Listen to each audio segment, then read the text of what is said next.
Bienvenidos, amados hermanos. Damos inicio a la última lección de su asignatura Historia de la Iglesia 2. Recordemos nuestras recomendaciones. Primero, realice una lectura en su manual de la lección que se desarrollará en el video. Segundo, escriba todas las dudas o preguntas que le surjan de esta lectura. Tercero, observe el video y preste atención al desarrollo de la lección. Cuarto, realice una segunda lectura de la lección en su manual. Quinto, verifique cuáles de las preguntas que surgieron de la primera lectura quedaron resueltas. Y sexto, las preguntas que persistan o permanecen deben exponerse al profesor en el encuentro grupal por videollamada. La lección número 5 tiene por título El siglo XX hasta la actualidad. El objetivo es señalar y considerar algunos grandes desafíos que enfrenta la Iglesia en la actualidad. Cuando la Primera Guerra Mundial estalló en 1914, había muchos dirigentes cristianos que se percataban de la creciente tensión internacional y de sus peligros, y que por varios años habían tratado de utilizar los lazos internacionales de las iglesias a fin de evitar la guerra. Cuando tales esfuerzos fracasaron, muchos de los cristianos que habían participado en ellos se negaron a dejarse arrastrar por pasiones nacionalistas y buscaron medios de hacer de la iglesia un instrumento de reconciliación. Uno de los personajes más destacados en tales esfuerzos fue Nathan Söderblom, obispo luterano de Uppsala, en Suecia. Él fue obispo a partir de 1914, quien hizo uso de sus muchos contactos en uno y otro lado del conflicto para llamar a los cristianos a demostrar el carácter universal e internacional de su amor y comunión. Tras la guerra, esos esfuerzos y las amistades trabadas en medio de ellos, así como su conducta de pacificador intachable, hicieron de Söderblom uno de los fundadores del movimiento ecuménico. Los sobrevivientes que alcanzaron la mayoría de edad durante la Primera Guerra Mundial, en términos generales, se caracterizaron por su espíritu desorientado, errantes, sin dirección, y esto se llevó a cabo o se veía en el periodo inicial de la posguerra. Y es conocida esta generación como la generación perdida. Lo triste, hermanos, era que el protestantismo carecía en ese momento de un marco teológico que le permitiera comprender los acontecimientos que estaban teniendo lugar y responder a ellos. Y además, el liberalismo, con su valoración excesiva, optimista del ser humano y sus capacidades, no tenía palabras algunas para un momento en que la humanidad lucía sus peores galas. Mas la respuesta más importante a los retos del momento fue la teología del pastor ordenado Karl Barth, hijo de un pastor reformado suizo, quien en 1915 se unió al Partido Socialdemócrata porque él creía era el instrumento de Dios para el establecimiento del reino. Después de todo, él pensaba, Jesús no vino para fundar una nueva religión, sino para iniciar un nuevo mundo. Y el Partido Socialdemócrata se acercaba más a ese propósito que la misma iglesia, la cual en ese tiempo se encontraba sumida en un letargo en que no le interesaba más que su culto y su predicación. Entonces la guerra destrozó todos sus sueños políticos como su teología. El nuevo mundo que el Partido Socialdemócrata había prometido resultó ser una ilusión, y el optimismo de sus mentores teológicos parecía tristemente inadecuado en medio de un mundo desgarrado por la guerra. En 1916, con su mejor amigo, llegaron a la conclusión de que había llegado la hora de hacer teología sobre nuevas bases y que el mejor modo era regresar al texto mismo de la Biblia. En su obra escribió contra la tendencia liberal y romántica de confundir a Dios con las mejores cualidades de la naturaleza humana, sobre el contraste entre el reino de Dios y todo proyecto humano. Llegó a la convicción de que el reino de Dios es una realidad escatológica, que viene del Dios que es totalmente otro, y no el resultado de los esfuerzos humanos. Esto lo llevó a abandonar la teología que antes le había motivado y a unirse al Partido Socialdemócrata. Aunque siguió siendo socialista y continuaba convencido de que la obligación de los cristianos es de luchar en pro de la justicia y la equidad, insistió que tales proyectos jamás han de confundirse con el reino de Dios. Es visto como el fundador de la escuela teológica que algunos llaman teología dialéctica, otros teología de la crisis y otros neoortodoxia. La característica central de esa escuela era la insistencia en un Dios que nunca es nuestro, sino que siempre nos confronta como otro, cuya palabra pronuncia sobre nosotros a la vez un sí y un no, y cuya presencia trae no la simple y feliz confirmación del valor de nuestros esfuerzos, sino crisis. En 1927 publicó el primer volumen de su teología sistemática, dándole el título de Dogmática Cristiana.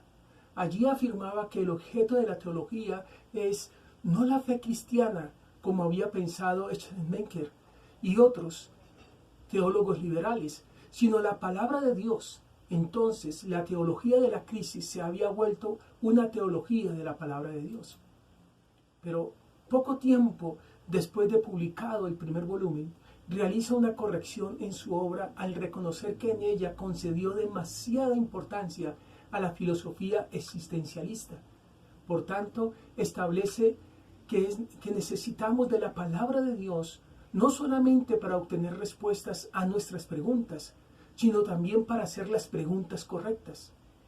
El pecado, por ejemplo, no es algo que conocemos por nuestros propios medios naturales, y a lo que la gracia entonces responde con una palabra de perdón. Lo que nos convence de pecado no es nuestro sentimiento de culpa, sino que es la palabra de gracia. Sin escuchar esa palabra, desconocemos tanto lo que es la gracia como lo que es pecado. No que no pequemos, sino que nuestro pecado es tal y hasta tal punto es parte de nosotros que somos incapaces de ver su verdadera naturaleza. A partir de allí abandona la dogmática cristiana que había comenzado y a empezar de nuevo su gran obra sistemática, a la cual ahora llamó dogmática eclesiástica.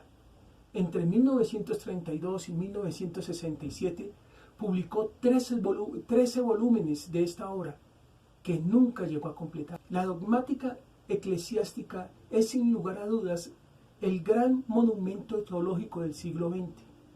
Y en medio de todo ello se puede ver la libertad y el espíritu crítico de Barth hacia toda la labor teológica, que nunca ha de confundirse con la palabra de Dios.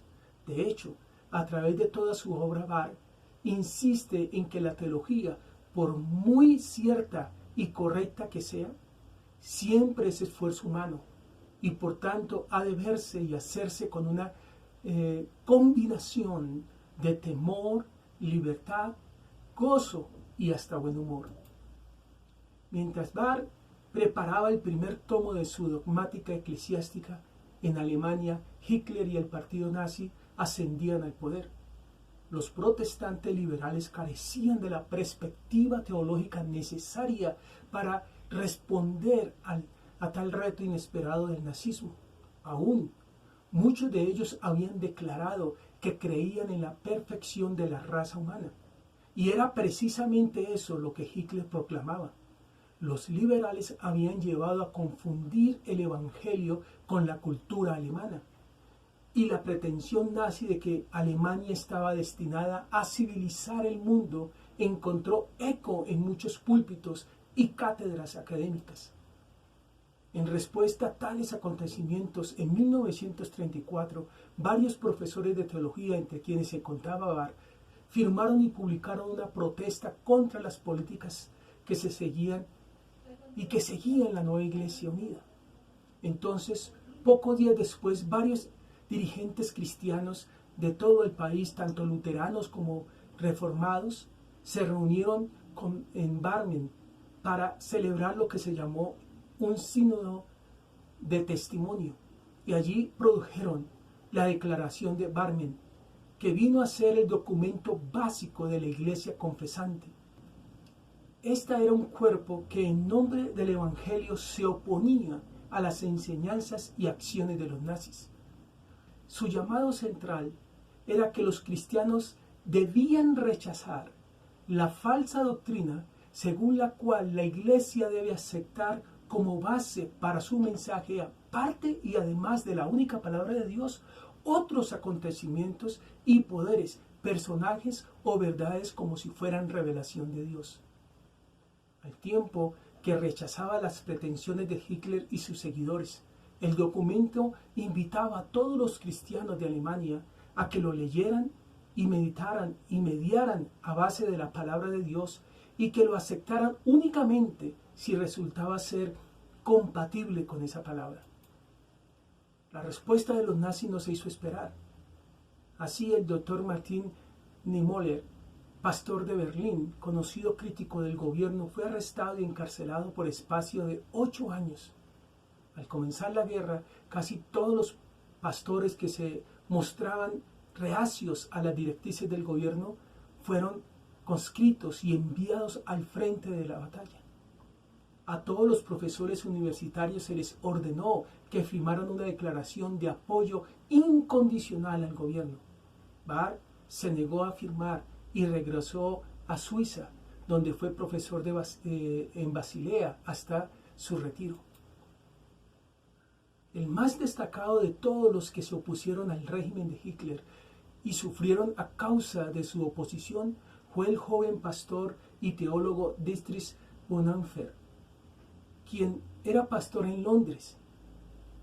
Y cuando la Iglesia Confesante de Alemania le invitó a regresar a Alemania para dirigir un seminario clandestino, él inmediatamente comenzó su labor allí en su nación y a hacer resistencia al partido nazi. Bonhoeffer fue arrestado por la Gestapo en abril de 1943. En la prisión y después en el campo de concentración se ganó el respeto tanto de sus carceleros como de sus compañeros de infortunio, a quienes servía de capellán. Tras un juicio precipitado se le condenó a muerte. El médico de la prisión después contó haberle visto de rodillas en su celda, preparándose a morir. El 9 de abril de 1945, tras 2 años y 4 días de encarcelamiento, Dietrich Bonhoeffer fue ahorcado. Unos pocos días después, el ejército norteamericano capturó la cárcel donde había sido ejecutado. Entonces, en el lapso de 30 años ocurrieron las 2 guerras mundiales. Tristemente, su origen y foco principal se centra o se ubicó en las naciones más cristianizadas del mundo, demostrándose así el fracaso en la práctica de las enseñanzas de Jesús por parte de las naciones supuestamente alcanzadas por el Evangelio muchos siglos atrás. Uno de los resultados de la Segunda Guerra Mundial fue que vastos territorios de Europa Oriental y Central quedaron bajo el dominio de los soviéticos. Casi todas esas tierras eran predominantemente católicas, aunque con fuertes minorías protestantes. La porción de Alemania que quedó bajo ocupación rusa era cuna del protestantismo, y en ella la población era mayormente protestante. Todo esto produjo a la vez conflicto entre los protestantes de esos países y sus respectivos gobiernos comunistas, y un creciente diálogo entre cristianos y marxistas. El carácter de las relaciones entre la Iglesia y el Estado varía de país en país y según los tiempos y las circunstancias. Aunque el marxismo ortodoxo consideraba al cristianismo su enemigo implacable, algunos jefes comunistas seguían una política de oposición directa a todo lo que fuese religión, mientras otros pensaban que la religión era una reliquia del pasado, que sencillamente iba a desaparecer con el correr del tiempo. En Checoslovaquia y Hungría, el Estado continuó la política tradicional de sostener los gastos de la Iglesia con fondos del fisco nacional. Pero en Alemania Oriental, muchos de los derechos civiles de los cristianos fueron suprimidos o invalidados, y así que quien participara de la vida de la Iglesia se le hacía difícil educarse y asimismo ocupar puestos de responsabilidad. Los diálogos entre los cristianos y el Estado se continuaron hasta la última década del siglo XX, dejando su huella en una de las principales características de la teología protestante contemporánea, su énfasis en la esperanza escatológica como un tema fundamental de la vida y la doctrina cristiana, es decir, la esperanza del reino por venir, la cual, según estos diálogos, no debe ser el último capítulo de la teología cristiana, sino el primero.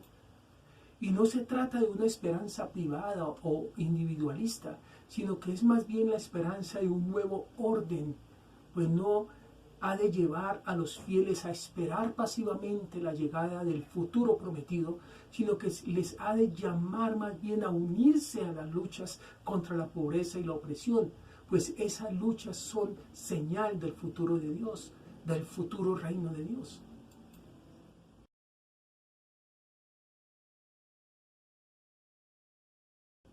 Durante la segunda mitad del siglo XX se aceleró el proceso de secularización en toda Europa. 20 años después de terminada la Segunda Guerra Mundial, en regiones tradicionalmente protestantes tales como Escandinavia, Alemania Occidental y Gran Bretaña, la asistencia a la iglesia había decaído hasta tal punto que solamente una fracción de la población, en algunos casos menos del 10%, participaba de la vida religiosa y eclesiástica. En tales áreas, la cuestión que más preocupaba a los dirigentes eclesiásticos y a los teólogos era la de la relación entre la fe cristiana y la visión moderna del mundo, en la que Dios y la religión no parecen tener lugar alguno.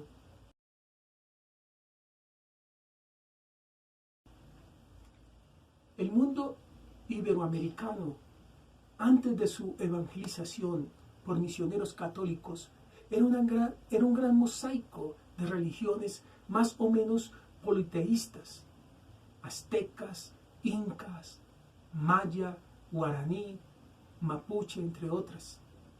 Variadas mitologías que exponen su concepción del mundo, del hombre y de los dioses. Las conocemos con gran detalle gracias sobre todo a los relatos de los misioneros. Hoy en día se denuncia en ciertos ámbitos intelectuales, políticos e incluso religiosos que los misioneros y los conquistadores españoles no respetaron las culturas de los indios y que las destruyeron. Y quieren recuperar la identidad religiosa perdida, la antigua cultura de los amerindios. El catolicismo previo a la independencia influyó sobre las culturas precolombinas hasta sustituirlas o transformarlas radicalmente. Sin embargo, no se puede negar el enriquecimiento cultural de la Iglesia iberoamericana a partir de las aportaciones de esas culturas, ni mucho menos olvidar las convicciones desde las que actuaban, muy distintas a las de muchos de los que hoy investigan las culturas precolombinas. Dios usó misioneros que valoraban ante todo el cielo, la salvación eterna de los nativos, por encima de cualquier otra convicción. Si es cierto que la síntesis entre las distintas culturas y la fe cristiana que los misioneros católicos ofrecieron engendró una profunda religiosidad popular en la cual aparece el alma de los pueblos latinoamericanos, caracterizada, como mencionamos en lecciones anteriores, por el sincretismo, Pero aún así la idea o doctrina de volver a dar vida a las religiones precolombinas, separándolas de toda posibilidad de llegar a conocer a Cristo, al Dios de la Biblia, no sería un progreso, sino un retroceso. Durante el siglo XIX, salvo un leve avance del protestantismo en alguna de las nuevas repúblicas producto de las guerras de independencia, el catolicismo siguió siendo la religión de la inmensa mayoría de los iberoamericanos. En el siglo XX y a principios del siglo XXI, por el contrario, se produce una penetración notable del protestantismo. Sectas y otras religiones, judaísmos, mahometismo, religiones autóctonas, persistentes o emergentes, y las nuevas religiones orientales como el Mahikari de Japón, el Hare Krishna de la India y sectas Mon de Corea ingresaron también. A pesar de ello, sin embargo, la mayoría de los iberoamericanos se sienten integrados todavía en el catolicismo popular. Pero un cierto menosprecio y aversión hacia la religiosidad popular, entre otros, ha impulsado o impulsó a muchos a abandonar la Iglesia Católica para integrarse a comunidades cristianas protestantes.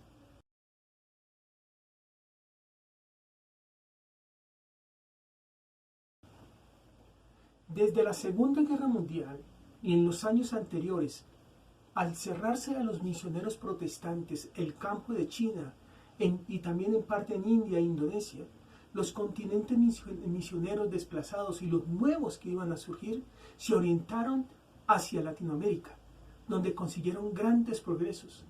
Así, Brasil fue el país donde el protestantismo registró los más grandes avances en el mundo. El evangelista Billy Graham afirmó en Panamá, después de hacer un recorrido por Latinoamérica en el año 1961 y 1962, que este inmenso país suramericano representaba para el protestantismo las mismas perspectivas y esperanzas que los Estados Unidos presentaban al catolicismo. Entonces, a raíz de la difusión del movimiento pentecostal, con su gran visión evangelizadora, que partía de los Estados Unidos hacia los demás países del continente americano y otros del resto del mundo, se desató un crecimiento acelerado de la iglesia evangélica, especialmente en el centro y sur de nuestro continente. Los misioneros pentecostales en su obra evangelizadora invadieron gran parte del territorio americano con las iglesias de sus corrientes teológicas. Muchos estudiosos afirman que si no fuera por el pentecostalismo, la población evangélica o protestante en América Latina estaría reducida a unos pocos. En conjunto, el progreso del protestantismo fue lento, pero progresivo. Así, el número de protestantes latinoamericanos se duplicó en el curso de los años 1950 al 1960, y entre los años 1962 a 1965 fácilmente llegaban de 8 millones, mientras que en 1948 era un poco más de 3 millones. La población protestante en los países latinoamericanos hacia 1960, según las estadísticas verificadas durante el periodo de las grandes misiones, es decir, entre 1960 y 1963, era en Argentina, país que fue visto como el centro de expansión cultural protestante para la América española, contaba con unos 600.000 creyentes o protestantes y trabajaban en ese país 40 denominaciones. En Bolivia, cerca de 100.000 creyentes o profesantes. Se realizó allí un intenso trabajo en la población indígena que constituye el 60% de la población, con la presencia de 25 a 30 denominaciones. Brasil, por lo menos 4 millones de creyentes y profesantes, con 35 a 40 denominaciones, fue considerado el país de la gran esperanza del protestantismo mundial. Diariamente pasaban al protestantismo no menos de 600 personas. La población protestante constituye en ese país un poco más del 40%, cuando en 1900 era el 0.4%. Chile, alrededor de 500.000 creyentes, con más de 20 denominaciones.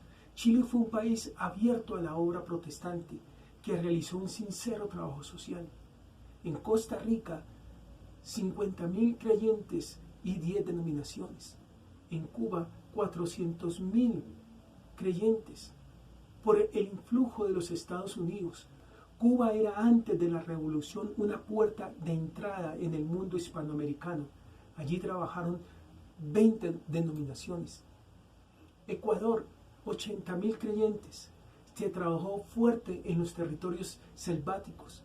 En la capital funcionaba la emisora Voz de los Andes, una de las más poderosas estaciones del hemisferio.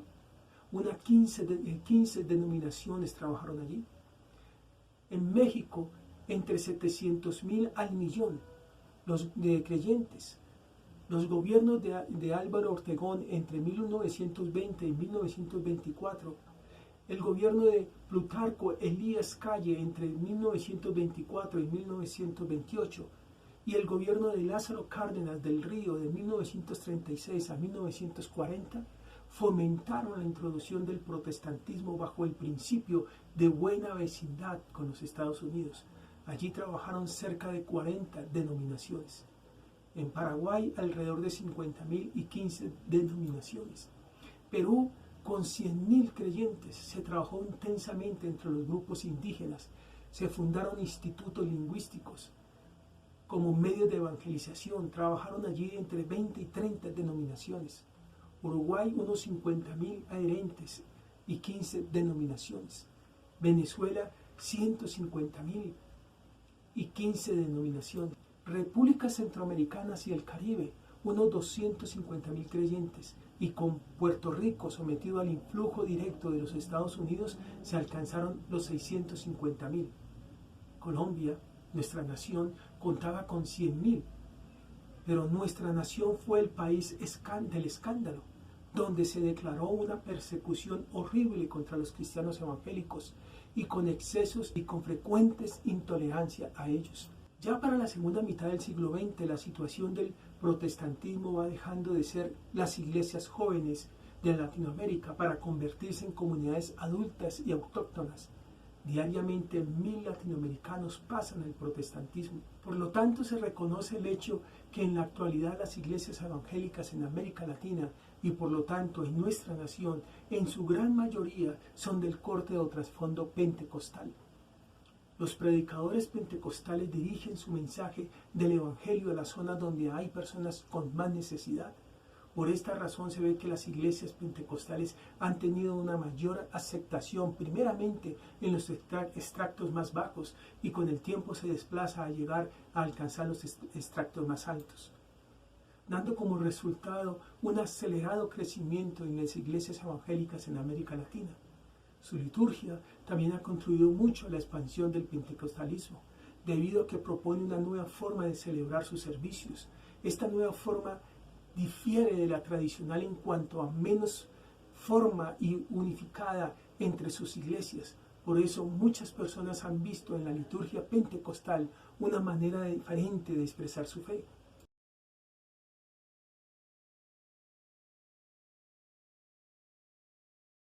La primera iniciativa protestante en nuestro país se registra con la llegada de Diego Thompson, quien fue un pastor bautista y educador escocés que recorrió Latinoamérica en el siglo XIX para promover el sistema de educación lancasteriano en las nuevas naciones hispanoamericanas y para predicar el Evangelio y los principios cristianos. Como misionero trajo la Biblia en la lengua de los pueblos americanos y promovió su lectura. Conoció a Simón Bolívar en Perú y eso fue muy favorable a Thompson porque Bolívar decretó que se establecieran escuelas públicas en cada capital provincial.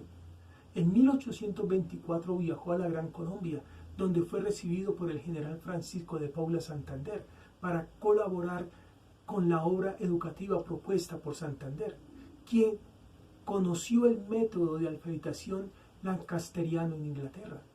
Diego Thompson se instaló en Guayaquil a principios de octubre, recorrió Quito, Popayán y Bogotá. En marzo de 1825 fundó la Sociedad Bíblica Colombiana. Regresó a su país en 1827 y el proyecto de alfabetización decayó. Con la instauración de la cúspide liberal a finales del siglo XIX, y la expulsión de los jesuitas y de algunos obispos y sectores del clero por parte de los liberales radicales, llegan al país misioneros protestantes para contrarrestar la influencia de la Iglesia Católica en la sociedad colombiana. El historiador de las sociedades bíblicas en Colombia, Paulo Moreno, señala que las minorías protestantes se vieron objetivamente aliadas con sectores liberales, radicales, quienes fueron los que durante el siglo XIX lucharon por reformas más de fondo respecto al papel de la Iglesia Católica en la sociedad. Y fue el campo educativo en escuelas y colegios el escenario de actual de los misioneros protestantes entre 1869 hasta 1928. La Iglesia presbiteriana fue una de las de mayor presencia e influencia en estos contextos. A través de los colegios americanos, creados en Barranquilla, Bogotá y Cali y otras ciudades, y posteriormente con su seminario, lograron cimentar las bases de una cultura protestante en sectores de clase media y altas. Actualmente, y en contextos más derivados de la Constitución de 1991, libertad de cultos, pluralidad cultural y otros, esta iglesia incursiona en un proyecto universitario en Barranquilla, espacio en el que se forman nuevo liderazgo protestante y seculares de la región. En 1930, bajo la presidencia liberal de Alfonso López Pumarejo, se introducen nuevas reformas constitucionales, una de ellas la libertad de culto. Este será un factor que, unido a la crisis social que se experimentaba, propiciaría el ingreso de nuevas iglesias, tanto históricas como pentecostales. Recordemos que las iglesias históricas son aquellas nacidas directamente de la Reforma protestante de Lutero, es decir, las luteranas, las anglicanas, la presbiteriana, menonita, bautista y otras. Las iglesias pentecostales surgen en el siglo XIX producto del avivamiento espiritual al interior de las iglesias históricas. En Colombia, las iglesias pentecostales de mayor crecimiento son las Asambleas de Dios, la Iglesia Cuadrangular y la Iglesia Pentecostal Unida de Colombia. Teológicamente, el énfasis es la conversión, la recepción del Espíritu Santo y sus dones, el hablar en lenguas, la sanación, la expulsión de demonios, entre otros. Producto de las transformaciones sociales, de la violencia de mediados del siglo y de la incapacidad de la Iglesia Católica de responder a las demandas de sus fieles, muchas de esas iglesias se expanden por todo el territorio nacional. Hacia finales de los años 60 y comienzos de los años 70 se generalizan dos caminos de crecimiento pentecostal, el llamado neopentecostalismo y el de las iglesias autónomas. Lo que algunos investigadores y agentes religiosos llaman neopentecostalismo se exaltaron en el rasgo del pentecostalismo clásico, al tiempo que se producían innovaciones teológicas, litúrgicas y organizacionales. Se pluralizaron y ganaron fuerza las expresiones relativas a la presencia del Espíritu Santo, se incrementó y sistematizó la apuesta por los milagros, y a la figura de los pastores como sujetos privilegiados capaces de viabilizar esa bendición. En ese contexto surgen dos articulaciones teológicas claves: la teología de la prosperidad y la doctrina de la guerra espiritual. Entre 1970 y 1990, otros factores de orden nacional, urbanización, desarrollo de los medios de comunicación, nuevos roles de las mujeres, apertura educacional, apertura económica, entre otros, y en el campo de lo internacional, el neoliberalismo, la globalización, las crisis económicas, el conflicto armado, etc., favorecieron el crecimiento, no solamente de iglesias históricas y pentecostales, sino también las llamadas neopentecostales, que en 1994 habrá de tener una membresía aproximadamente de 1,5 millones de fieles, y en la actualidad las iglesias evangélicas superan los 3 millones de miembros.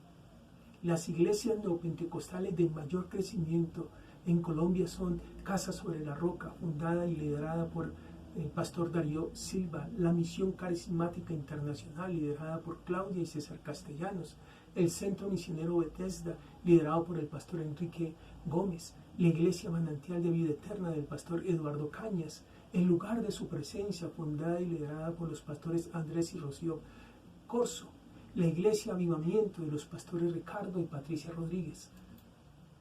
La organización que articula a nivel local, regional y nacional a más de 80 denominaciones pentecostales evangélicas en Colombia es la Conferencia Evangélica de Colombia, CEDECOL. Esta institución surgió en 1949 durante la época de la violencia en contextos de persecución a la comunidad protestante.